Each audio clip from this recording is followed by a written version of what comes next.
of decade of struggles and untold miserables, supported by our ancestors here. Independence is truly no lesser than a great blessing. You can fully feel a sense of freedom or independence while breathing is under the fresh air.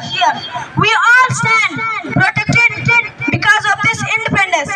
Respected audience, before we move ahead to discuss what to be done for tomorrow, it's mandatory to shed some lights over the hard works of dedication, struggles, and endurance of our father in the great cause of this independence.